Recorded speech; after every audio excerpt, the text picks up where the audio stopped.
रत्नागिरी जवळच्या मिऱ्या गावात रंगली अनोखी स्पर्धा। समुद्रातील मासे गळाच्या माध्यमातून पकडण्याची स्पर्धा। मिऱ्या सिरॉक्स फिशिंग टूर्नामेंटच्या माध्यमातून स्पर्धेचे आयोजन। जवळपास 150 स्पर्धक राज्य आणि राज्याच्या बाहेरून स्पर्धेसाठी दाखल।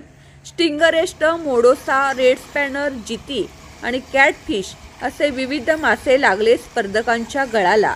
पर्यटन वाढीसाठी अनोखा उपक्रम। 300 ग्रॅमच्या वजनाच्या पेक्षा जास्त मासा पकडणारा ठरणार विजयी। पारंपरिक पद्धतीने मासेमारी कशी करावी त्यासाठी भरवली जाते स्पर्धा। मी दिनेश सावंत, मिऱ्या पर्यटन संस्थेच्या मार्फत महाराष्ट्रातली एक आगळीवेगळी स्पर्धा कॅच अँड रिलीफ ह्या पद्धतीने ह्या संस्थेने आयोजित केलेली आहे। देशभरातून 150 स्पर्धक या स्पर्धेला आलेले आहेत।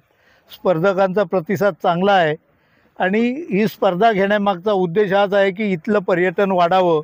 गावाला आमच्या चांगलं निसर्ग सौंदर्य आहे, चारी बाजूने समुद्र आहे, यासाठी पर्यटकांनी इथे यावं म्हणून ही स्पर्धा एक आगळीवेगळी स्पर्धा या ठिकाणी घेण्यात आलेली आहे आमच्या मिऱ्या पर्यटन या संस्थेमार्फत। आपण सर्व आलात त्याबद्दल धन्यवाद।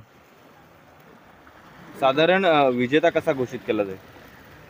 याच्यात फर्स्ट कॅचला विजेता आहे, मोठा मासा ज्याला मिळेल वजनावर त्याला तो विजेता होणार आहे।